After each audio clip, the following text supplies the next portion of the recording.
he's on here. We can test. Commissioner O'Donnell, can you hear me?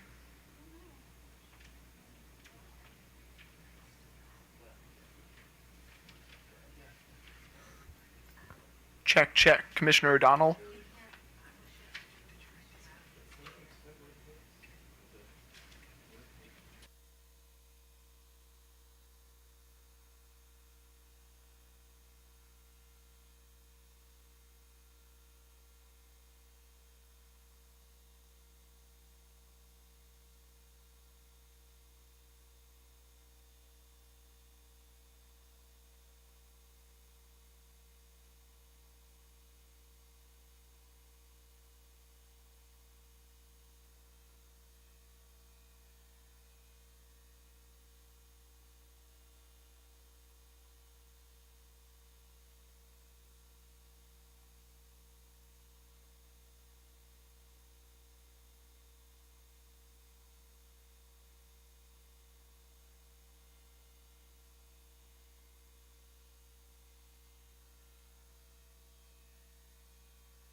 Commissioner O'Donnell, can you hear me?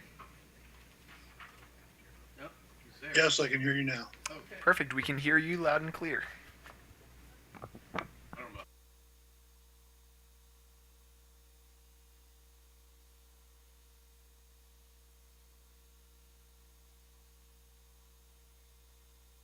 Alrighty, so we're on the record for case 8903, the review of the Electric Universal Service Program. And Mr. Sprout. Good morning, Mr. Chair and Commissioners. Brett Sproul, advisor for you all. At this time, I would recommend that the Commission have parties that have made comments up to the table. I believe that would be OHEP, technical staff, Office of People's Counsel, and BGE.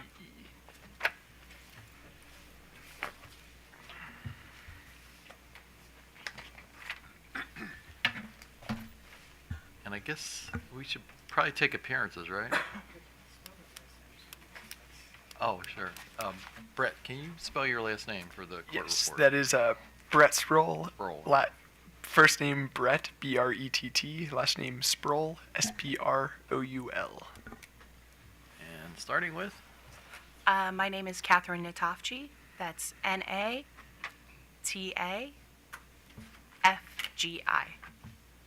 And here on behalf of? On behalf of the Office of Home Energy Programs. Good enough. Crystal Barnett, B-A-R-N-E-T-T, on behalf of BGE. Natalie Novak, on behalf, or N-O-V-A-K, excuse me, on behalf of the Maryland Office of People's Counsel. Annette Garofalo on behalf of Commission staff. Taylor Beckham, here on behalf of Potomac Electric Power Company and Delmarva Power and Light, and that's Beckham, B-E-C-K-H-A-M. Anyone else? Okay. Mr. Sproul. Good afternoon, Chair and Commissioners. The item before us today concerns the Maryland Office of Home Energy Programs Electric Universal Service Program regarding their fiscal year 2024 proposed operations plan. And this is in case number 8903. And this is to review and potentially approve the allocation of funds for OHEP's fiscal year 2024 operations plan for the EUSP program. And with that being said, I will turn it over to Kate from OHEP to provide their first presentation. Good afternoon, Chairman Hoover, members of the Commission. My name is Kate Natofji, and I'm the Director of the Office of Home Energy Programs at the Maryland Department of Human Services. I'm excited and honored to be here today to discuss the EUSP proposed operations plan for fiscal year 2024. I'd like to thank the Commissioners and the Public Service Commission staff for the support and guidance they have provided to my predecessors, colleagues, and department over the years. I'm sure you will provide similar support and guidance for me and my team in the future as you have with the directors that have come before me. I also want to take a moment to thank our local administering agencies, our utility partners, advocates, and the customers who have consistently provided the department with the invaluable feedback and insights in support of our efforts to make sure that Marylanders in need are connected to the life-saving benefits that OHEP provides. I would also like to take a moment to thank my team at State OHEP for their tireless dedication to serving the most vulnerable families and individuals in our state with their energy and water assistance needs. We've seen a great deal of transition within OHEP in the past few years, and fiscal 2024 will be no exception. Today, I would like to discuss the exciting work that the department has undertaken to ensure that our program is responsive to the needs of eligible Maryland households in need of assistance. While this is my first time appearing here on behalf of the department and my first time meeting all of you, I am no stranger to the EUSP program, nor to energy assistance. In my time prior to becoming the OHEP director in March of this year, I worked closely with former directors Lauren Molyneux and Bill Freeman, providing policy and programmatic support for OHEP. Prior to my time with the Office of Home Energy Programs, I served in a programmatic role for the Fuel Fund of Maryland's Watt Watchers Energy Conservation, Education, and Empowerment Program.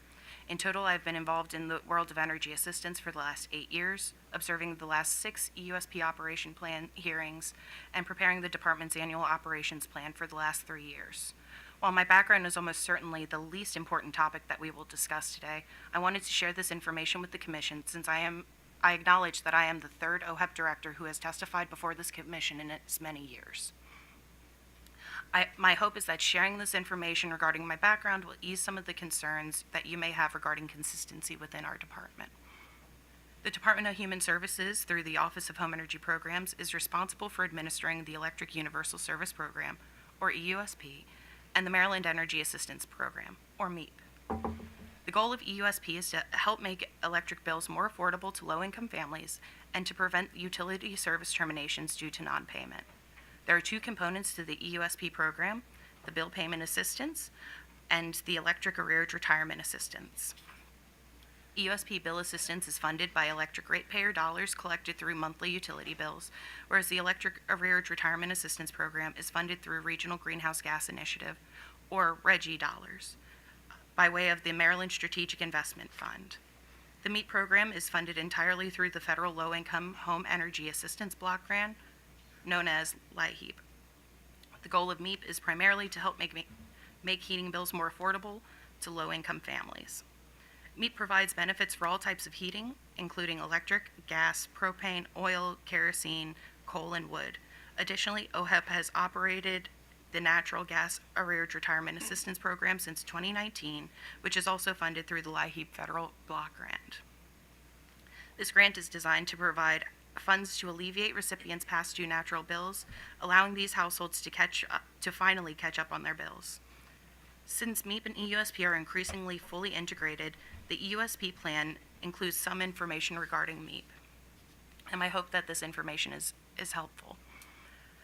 OHEP administers these energy assistance programs through 20 local administering agencies in Maryland's 23 counties and Baltimore City.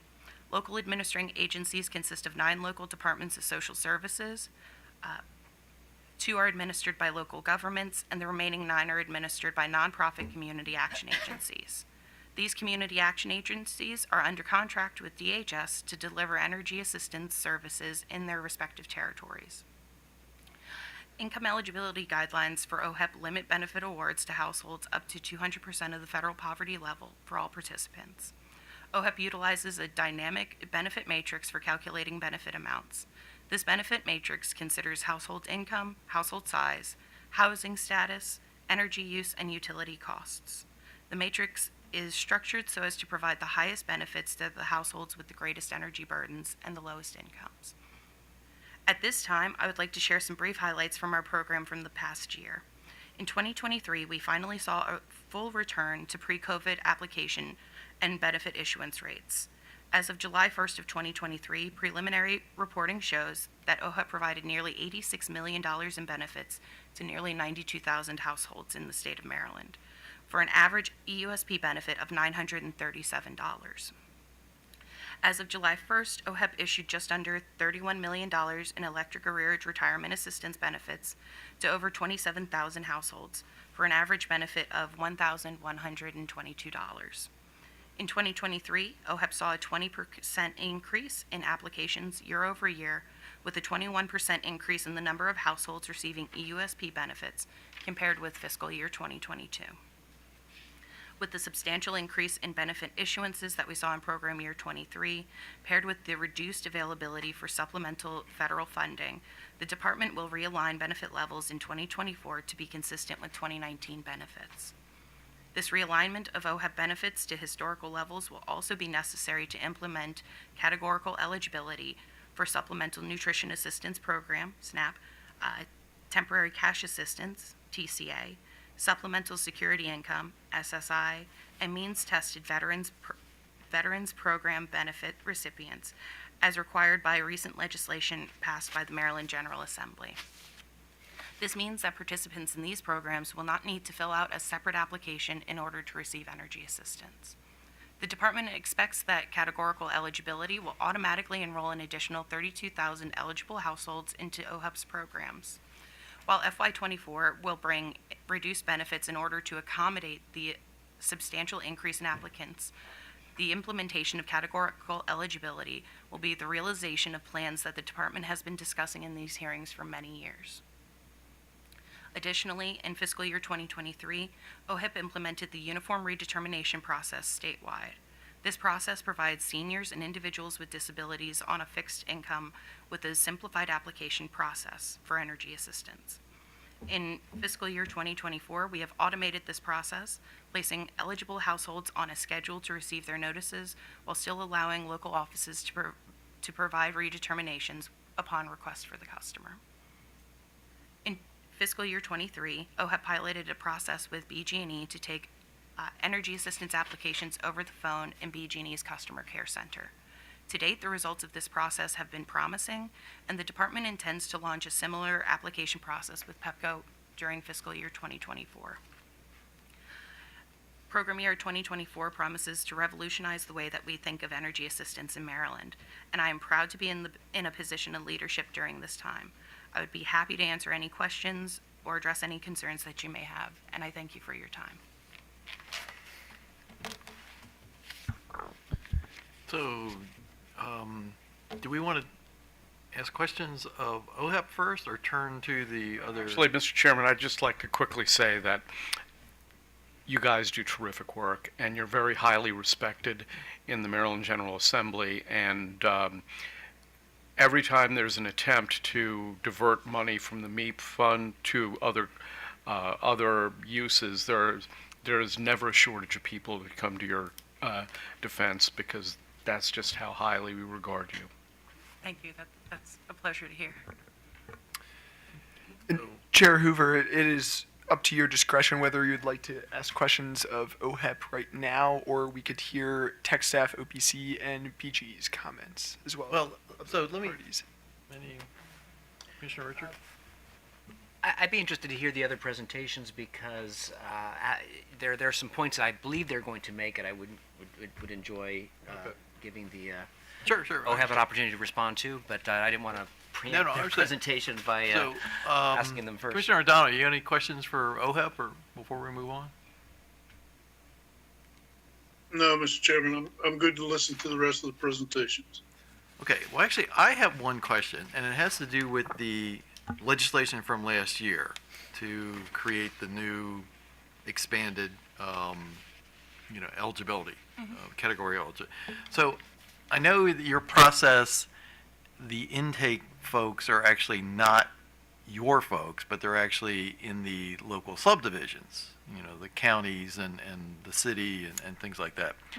So is there going to be some training going on to sort of educate them about the fact that there's this brand new system? Or, I guess I want to make sure that, that this program actually does what it's supposed to do. So, Absolutely. Yes, that's one of many initiatives that I'm working with our leadership within FIA and DHS to, I apologize, the Family Investment Administration at the Department of Human Services. That's, a robust training and implement a robust training program and supplemental training materials. Those are absolutely a must with implementation of categorical eligibility.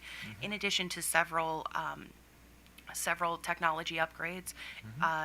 Those of you who've been around for a while may already be aware that OHEP operates within its own separate database and data management system, separate from the MD Think system that is utilized by the Department of Human Services for our other programs.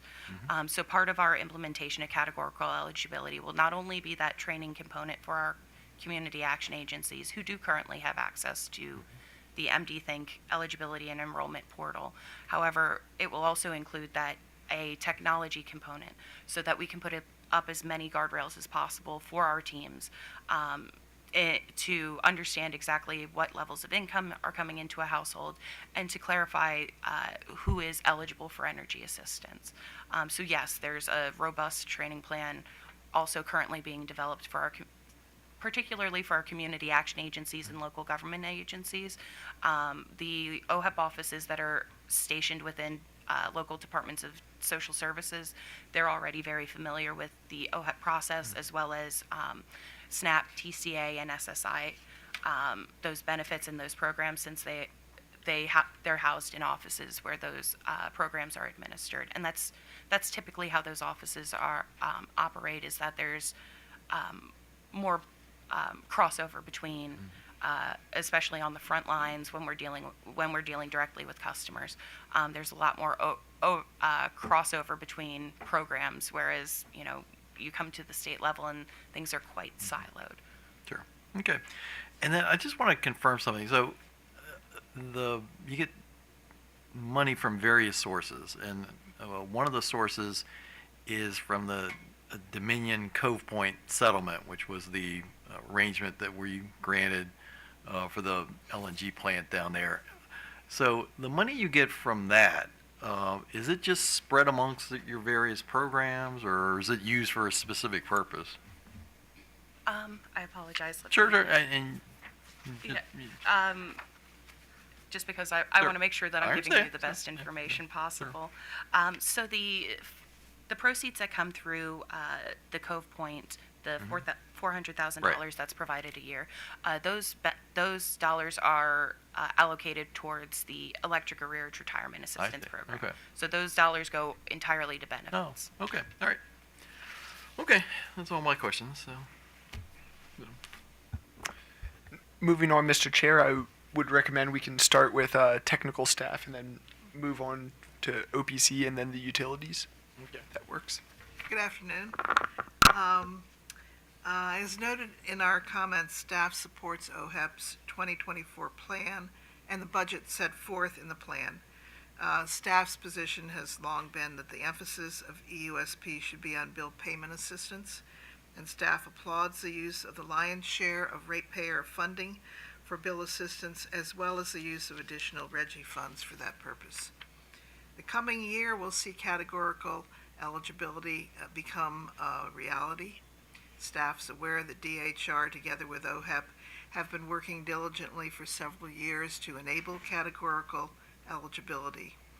EUSP enrollments, which have been decreasing generally for several years, can be expected to increase, perhaps dramatically, as a result of this change in enrollment methodology.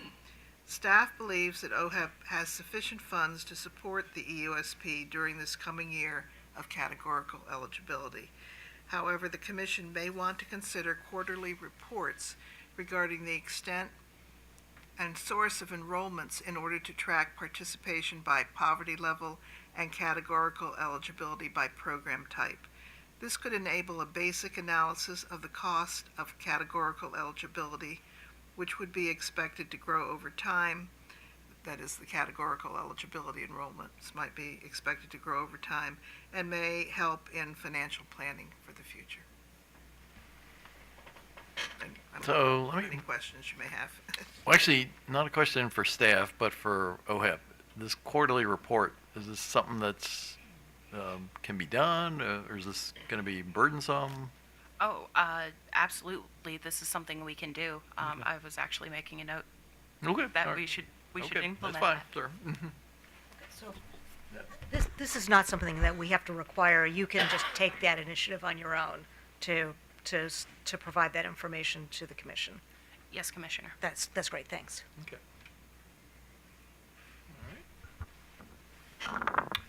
See no other questions, I can turn it over to OPC now. Thank you. Again, good afternoon, Mr. Chairman and Commissioners. My name is Natalie Novak from the Maryland Office of the People's Council. This is my first appearance before the Commission. It's a privilege to be here. OPC appreciates the opportunity to provide comments on OHEP's EUSP operations plan for fiscal year 2024. We would like to begin by recognizing the outstanding work performed by the Office of Home Energy Programs. The Electric Universal Service Program provides valuable assistance to thousands of Marylanders by helping them to maintain electric service. According to Attachment 3 of OPC's comments, high energy burdens disproportionately affect low-income households and divert resources from other essential household needs. And research has found that utility shutoffs can lead to homelessness. In a time of increasing energy costs, this program is more important than ever, and we are grateful to OHEP for its dedicated service to Maryland's low-income households. In regard to OPC's comments and recommendations, OPC recommends that the Commission require OHEP to supplement its proposed EUSP operations plan for fiscal year 2024 with an estimate of the funds necessary to maintain the benefit amounts for the bill payment and arrearage retirement assistance programs for fiscal year 2024 at the levels achieved in fiscal year 2023. The Commission can make this request pursuant to the Commission's oversight authority and reporting requirements established in Public Utilities Article Section 7-512.1 at A6, C1 little I through C1 triple little I. OHEP's EUSP operations plan for fiscal year 2024 reports that EUSP applications are anticipated to increase by 32,000, and benefit amounts are projected to decrease. This is due to implementation of statutorily mandated categorical eligibility and automatic enrollment, as well as the reduction of federal funds directed to OHEP, which will decrease by a total of $25.1 million in the fiscal 2024 allowance, according to Attachment 1 of OPC's comments. According to Attachment 1, this decrease is primarily due to the expiration of one-time and limited-time federal stimulus funds for energy assistance. As a result of these changes, benefit amounts are projected to decrease. Specifically, bill payment assistance benefits will decrease from $937 from fiscal year 2023 to $506 for fiscal year 2024. And arrearage retirement assistance benefits will decrease from $1,122 in fiscal year 2023 to $835 in fiscal year 2024. OHEP's operations plan indicates that benefit amounts will decrease, but it does not provide an estimate of how much additional funding is needed to serve all of the anticipated recipients at the same benefit levels established in fiscal year 2023. EUSP benefits should be maintained at the fiscal year 2023 level because energy services are getting more expensive, evidenced by the utilities' proposed rate increases. Maryland's lowest income households experience the worst energy burden at 36.65% for those with earnings below 50% of the federal poverty level. The increasing price of energy and decreasing benefits will only exacerbate this burden. Due to the increasing need for energy assistance, EUSP benefit amounts should not shrink to pre-pandemic levels that were already insufficient to close the home energy affordability gap. OPC believes that this information will help OHEP meet its program goal of making energy service affordable for all eligible low-income households, and this information is necessary for the Commission to fulfill its statutory reporting obligations to the General Assembly, which include reporting on the total amount of need for bill assistance for eligible electric customers and the basis for this determination, and the amount of funds needed to retire arrearages for electric customers who have not received EUSP arrearage retirement assistance within a statutory mandated period of time, which I believe is 5 years, and the basis for this determination. Further, this information will assist OHAP, the Commission, and allied organizations and agencies in requesting additional funding for EUSP, which is needed in order to avoid the distressing consequences that can result when low-income households cannot afford their energy bills. In addition to these changes, there are 3 additional reasons why more funding is needed. First, there continues to be a significant unmet need for energy assistance in Maryland, especially among the most under-resourced Maryland households. Energy burden, or a household's annual energy costs expressed as a percentage of annual household income, should not exceed 6%. An energy burden of 6% is a generally accepted metric for energy affordability.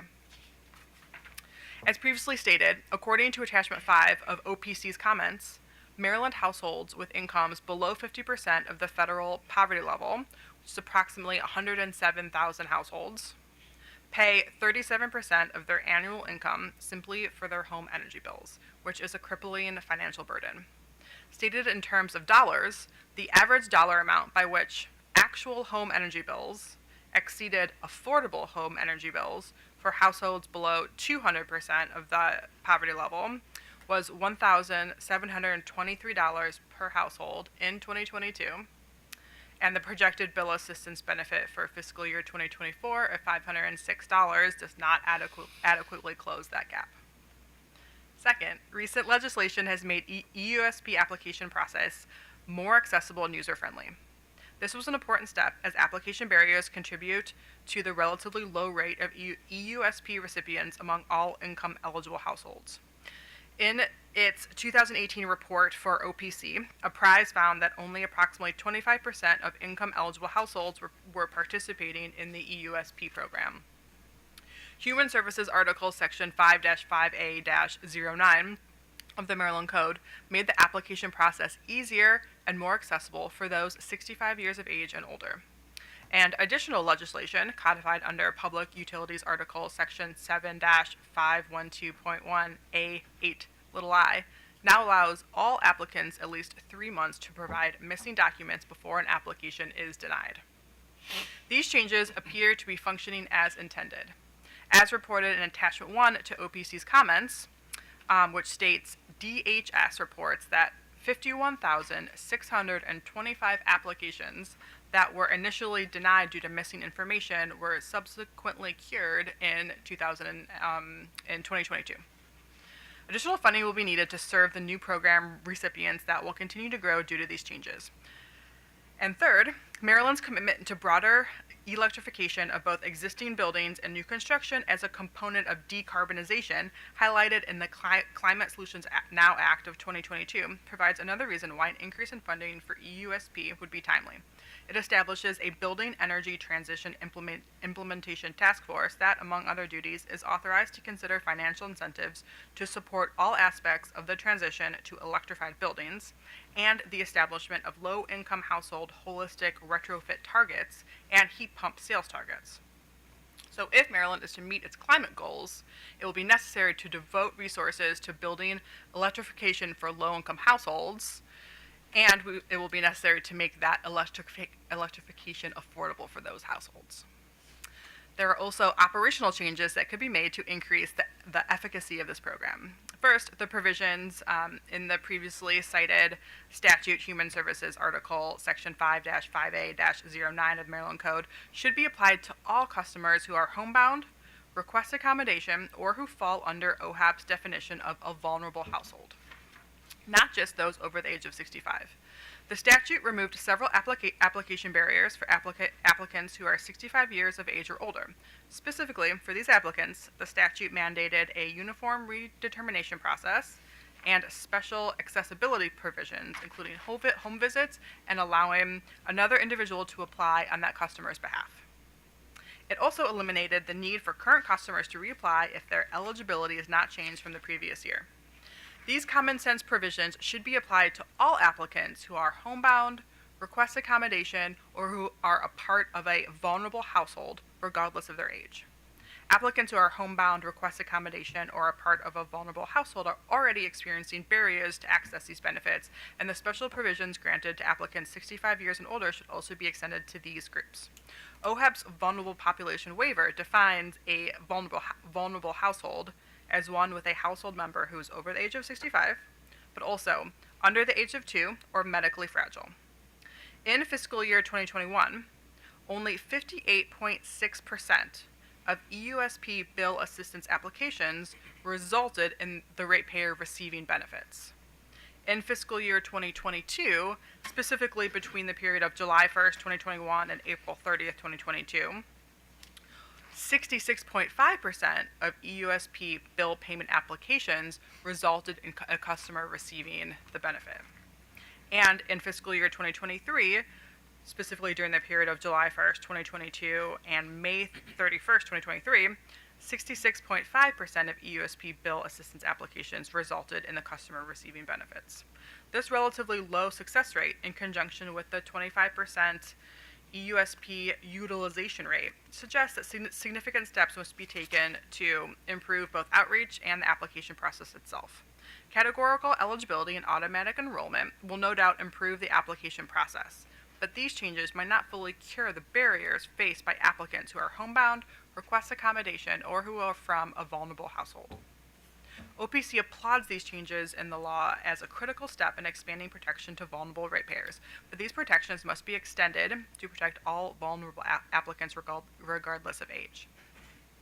In sum, OPC is concerned about the reduction of the bill assistance and arrearage retirement assistance benefits and recommends that the Commission request OHAP to supplement its operations plan with an estimate of the additional funding needed to serve all of the additional EUSP recipients in fiscal year 2024, which was estimated to be about 32,000, at the benefit levels established in fiscal year 2023. The decrease of the benefit amount indicates that additional funding is needed, and OPC has a strong preference that this funding come from general funds or C for Reggie funds and not from general ratepayers. OPC recognizes the valuable work performed by OHAP and looks forward to continued program improvements. Thank you for your time, and I'm happy to answer any questions if you have any. So, any questions from the panel? All right. So, well, actually, you go ahead. So, Okay, yeah, no, I just wanted to thank you, Ms. Novak, for your presentation today. As always, OPC, I think, provides a lot of really good information in this space. I just wanted to find out, have you had a chance to have some of these discussions directly with OHEP in work group meetings or other forums, or is this a primary means of communication on this particular topic? Unfortunately, I don't have specific information on that topic. Okay, well, I don't want to put you on the spot. Okay, I apologize. Part of what I'm struggling with, I think over the years, I've been very, impressed and persuaded by the issue of energy burden. But our role in this particular proceeding really is to look after the ratepayer funds that are collected that supplement all the programs. And it is my understanding, you cited some provisions that may give us some, program authority, but partly we look largely to OHEP to administer this program. And so it would be helpful to me to find out what we can do specifically with your request from the Commission, given our role, our limited role in this proceeding, and that is to be good stewards of whatever ratepayer funds are being collected. Okay. If I can follow it up. I'm going to answer first from. I'm sorry. I know that there has been a good working relationship between the agencies, and our specific request is to have an estimated of the funds needed. So it's more of like a data request than anything else in the comments. Okay. Yeah, and again, I think OPC has done a lot of great work in this area, particularly with the Apprise report and in giving us data. Have you had an opportunity to use this data going directly to the legislature to again, at a policy level, to try to, find ways to expand the OHEP programs? Again, I appreciate the fact that you're bringing those reports to us, and there may be other proceedings. Perhaps we can look at a low-income tariff. There could be a lot of different areas with the PSC specifically where we can try to figure out within our authority addressing some of these low-income issues. But again, since we're here with the OHEP program, the EUSP, I'm just trying to figure out how we can specifically, require this information from a sister organization, a sister state agency. Thank you for that question. Under the statute, OPC does believe that the commission has the oversight authority to request that OHEP produce that data. And of course, the PIN site is PUA 7-512.1A. Okay. 1A6. And that's in your testimony? Yes, that's Okay, in the good. testimony and the comments. Why don't you just tell me the page number, and I'll just make a note of it. Sure. The page number in the comments. Yeah. I can absolutely do that. You don't have to put you on the spot and do it right now. Maybe you can just provide it to Mr. Spruill Okay. after. Okay. I believe it is page 19 in OPC's comments. Okay, thank you. And just to expound upon that, the authority could be derived from two PIN sites within the statute, which is one, the general oversight authority, and secondly, the commission has an obligation to report on certain metrics to the General Assembly, and under at least two of those specific metrics, OPC believes that it would be helpful to have this data, which is essentially how much additional funding is needed to serve the new recipients, but keep the same funding level that was achieved last year. I believe that the commission can ask OHEP to produce that data so that the commission is able to report on two specific metrics that's required to report on every year to the General Assembly. And those PIN sites are also in my comments. Okay, I'm great. happy to give And let me just turn to Ms.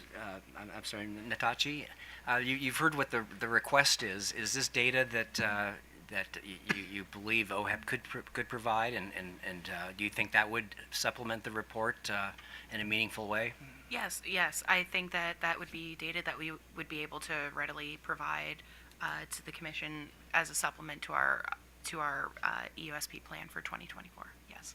Okay, well, great, thank you. Perhaps we don't necessarily need to order anything. You should just see if we can, work it out if possible. Great. Thank you. Thank you, Mr. Chairman. Well, and just to clarify, so I just wanted to follow up on your point. So that I understand, you would be able to let us know what shortfalls you anticipate for 2024?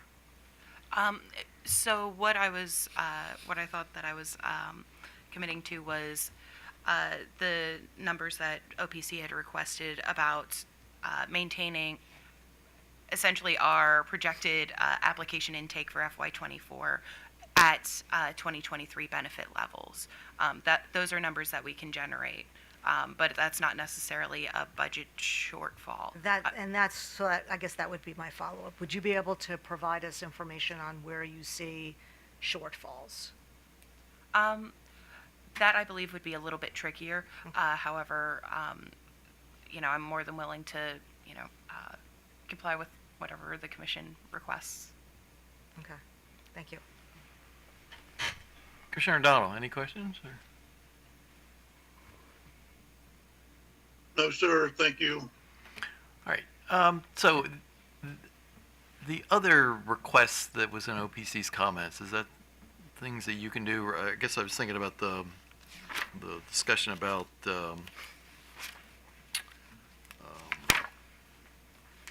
The redeterminations, the expedited application for seniors over the yeah, age of yeah, 65. that's it. Yep. Yes, sir. Mhm. Actually, that's something that we have considered and we've implemented on a smaller scale. The redetermination process, that's the process that my colleague from OPC referenced, and I referenced it as well in the operations plan and in my testimony. The uniform redetermination process, as a department, we after that legislation was passed, as a department, we decided to expand the redetermination process. So now it's not just limited to customers who are over the age of 65 and receive certain types of income, but that process is available for customers who are labeled as permanently disabled within our database, as well as customers who are participating in the critical medical needs program. All of this is under the assumption that those customers are receive income through stable income streams. So they're on benefits like Social Security, SSI, things of that nature.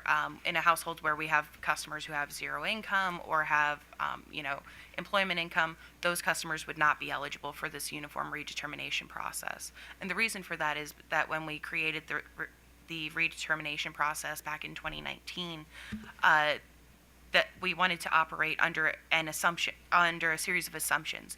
And so with this group of individuals who are living on pensions and Social Security income, their income is stable year after year. There is no change throughout the year. There is no change year over year for these individuals. That is not already something that we know about in advance. We know about those cost of living adjustments done by Social Security every January. So those are numbers that we can readily calculate, and we actually provide resources to our local agencies so that they can calculate those numbers consistently and accurately for customers who are receiving Social Security benefits and other benefits of that variety. Okay. So, back to this subject of the shortfall. If you calculate this number and figure out what the difference is of trying to maintain the benefit levels, given the increased population, leads to the question of where's the money come from? So, right now you get money from the federal government through LIHEAP, and you get a chunk of money from the RGGI proceeds, and then the money that we are dealing with today. But at this point, you don't get any general tax revenue for energy assistance, correct? That's correct. But there was a one-time sort of COVID-related expenditure by the General Assembly to deal with arrearages a couple of years ago, correct? Yes. All right. So my next question is, if we find this number, and this may be above your pay grade, so, is the department going to seek funds from the General Assembly and the governor, to try and meet this shortfall? So that, I will be honest, that is a little bit above my Sure. pay grade. I understand. But, as far as I can speak to that, that is why we propose to reduce our benefit levels for 2024, was so that we would not have that budget shortfall. Okay.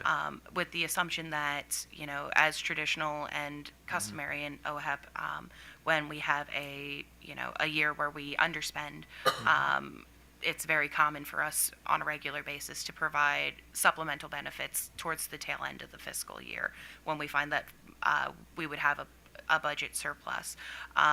But yes, I know that has been a number of different conversations we've had internally at DHS about where can we find additional supplemental funding in order to restore EUSP and meet benefits to their pandemic levels, because we completely agree that this is not ideal for us to reduce our benefits to 2019, 2020 levels when the cost of living has skyrocketed in recent years. And the money you get from RGGI, that's based on also a legislative allocation, correct?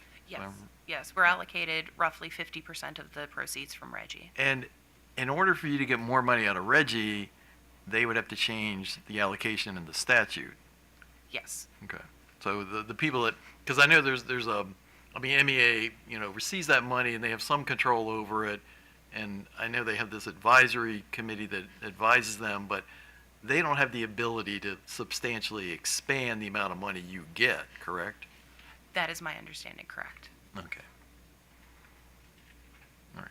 So, so all this is leading to a possibility that the department, not your program, but the department may make a request of the General Assembly of the governor to increase funding, potentially from general tax revenue to sort of deal with this problem of a reduced benefit because of an expanded population. Yes, absolutely. And we actually are currently participating in a legislative work group to identify areas of improvement for our energy assistance in the state of Maryland, as well as, identify all of the available resources. So that I believe that that would be a natural fit for that group. And I'm more than happy to bring, this issue to them as well. Okay. All right. So I guess now we turn to BG&E. Yeah. Yeah, happy thank to you. BGE.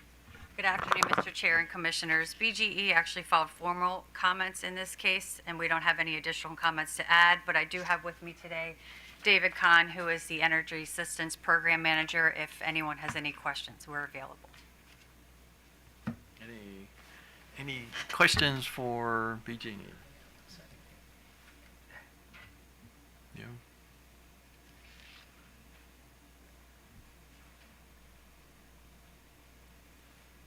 No. Go ahead. Actually, yeah, since you're not going to go through the testimony, I did, there were a couple of things in here, but one I wanted to ask specifically of OHEP about the suggestion of trying to, I'm trying to find the right word here. Anyway, help OHEP recipients take advantage of the community solar program. That could be a potentially low-hanging fruit, instant at least reduction of their electric bill. Has OHEP considered that? Is that something that you see ideas for how you might be able to facilitate OHEP recipients to take advantage of the community solar? Well, yes, that has been a thought, a consideration that we've had over the years, and we've done some research into it. However, I wouldn't exactly be honest with you if I said that we've given it much serious thought, or as serious of thought and consideration as we should because you're absolutely right. Community solar is another one of those pieces of low-hanging fruit that can help reduce the energy burdens of our households and our customers.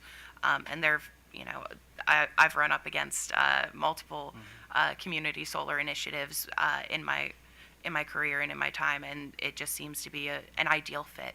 I think that part of the challenge that we would have, especially when we're reaching out to our community and pitching the idea of community solar to our customers, it would be a considerable education process, because I know that there's been considerable education done with the low-income community on the issue of third-party retail energy suppliers, and I know that there's a lot of mistrust, for good or for ill, warranted or unwarranted, is kind of beside the point. But I know that many of our customers, we start explaining what community solar is to them, and then they start asking, well, how's that different from a retail supplier?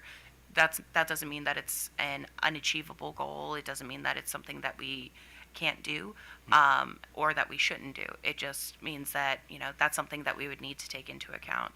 And while to be very honest and vulnerable here, as a new director who's implementing categorical eligibility, I have the feeling that community solar might need to wait for a little while, but it's absolutely, it doesn't make sense that we wouldn't participate. Well, that is a very fair answer. In fact, a lot of changes have just recently taken place with the program, with the intention of the legislature legislature intending to make it more approachable to low-income households. So I think you're probably right to start thinking seriously about it now, and maybe work with experts like those at BGE that raise this issue, and consider it because again, part of the mandate is for these developers of low-income, community solar facilities. They're looking for low-income participants because they're mandated to increase their percentage those participants. So anyway, no, Absolutely. thank you. I appreciate the colloquy, and be interested to hear next year when you come report if you've had any progress made toward again engaging with community solar community. Thank you. Absolutely. I have a question for BG&E. Could you talk a little bit about your weatherization programs for low income and how they kind of work, how you work with IHAP to sort of reduce their burden of their monthly electricity burden? So I'm going to turn to Mr. Khan. Good afternoon, Mr. Chairman and Commissioners. For the record, David Kahn, C-O-N-N. I'm the Energy Assistance Program Manager at BGE, and please forgive the casual attire. It's no disrespect to the Commission. It's disrespect to my own calendar, which I didn't check this morning. And thank you, Commissioner, for the question. So, although I don't deal directly with energy efficiency and conservation programs, what I can say, and Ms. Natovsky could tell you as well, is we certainly work hard to refer our customers to whatever assistance programs they may need. We launched recently on our website a tool called the Assistance Finder, which through a series of very simple questions to the visitor directs them to programs that they may be eligible for and that might help them, including our own programs, Quick Home Energy Checkup, as well as the more extensive low-income energy efficiency program that the Housing Department runs. On that point, every applicant to OHEP has the opportunity to check a box that would refer them to the State Housing Department to be considered for the benefits of that LIEEP, Low Income Energy Efficiency Program, which, again, it's not my area, but I understand they can provide benefits, home retrofits worth thousands of dollars at no cost to the consumer.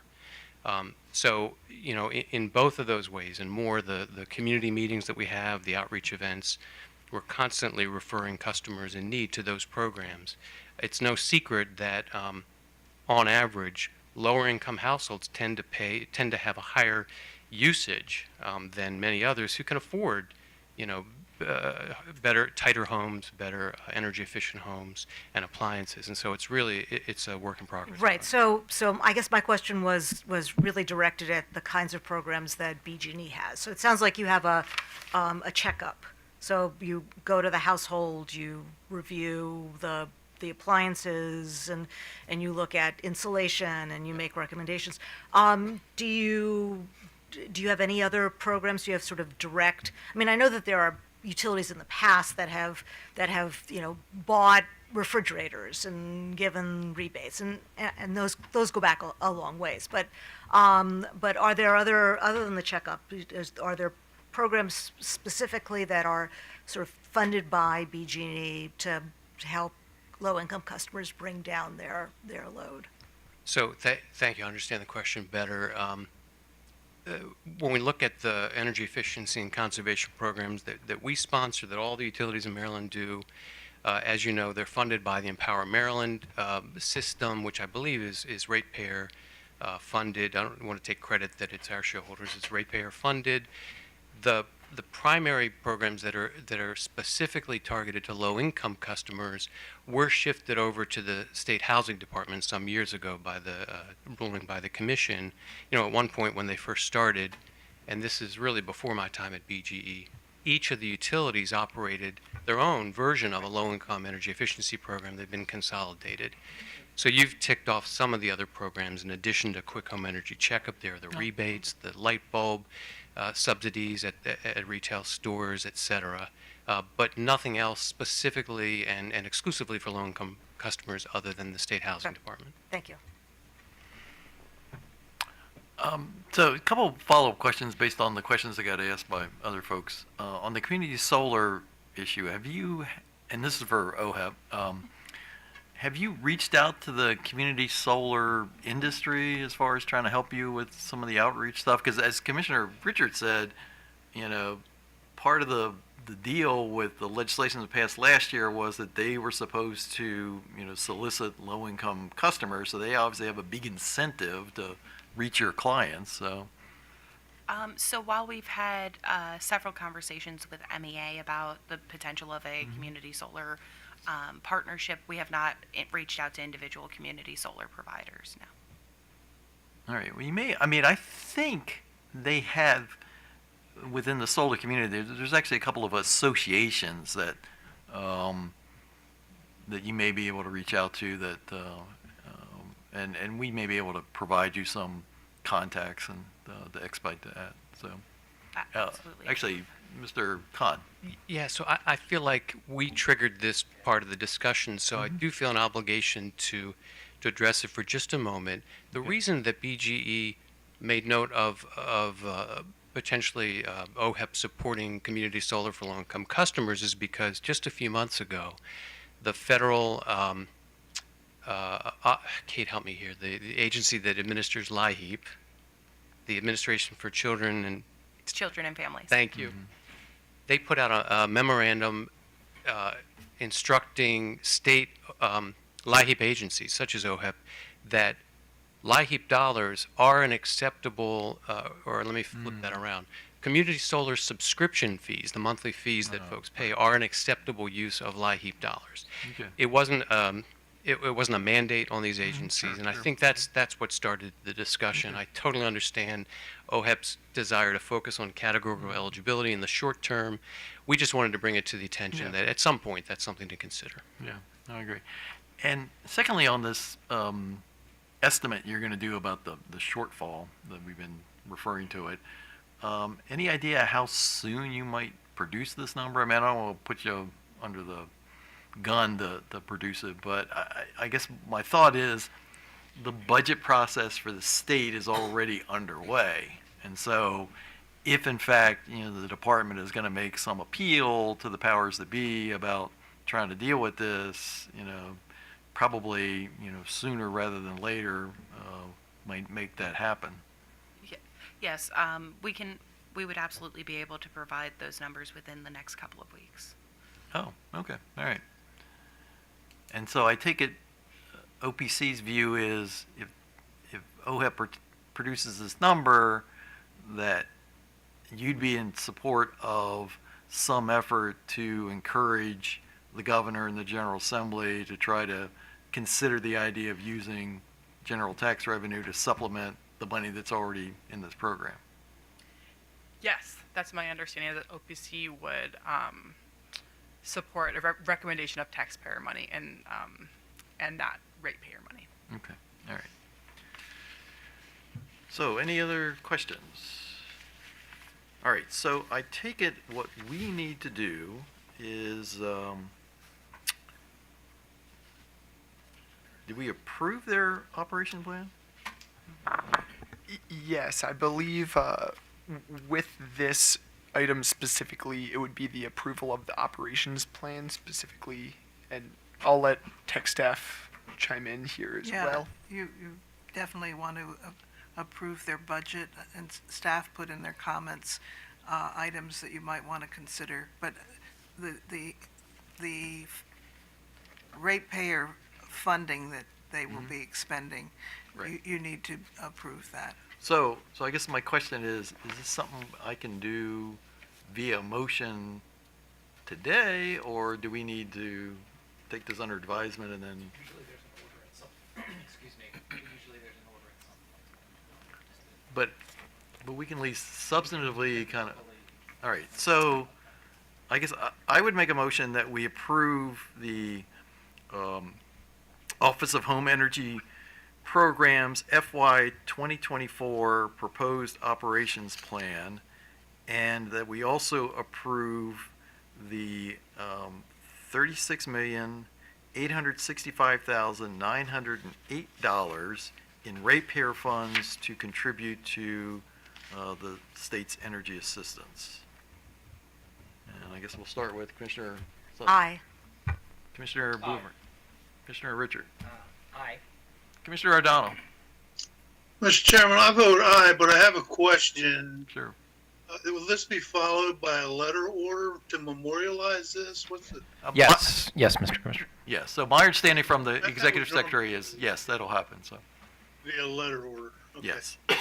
All right, I vote aye, so. And with that, I guess we're adjourned.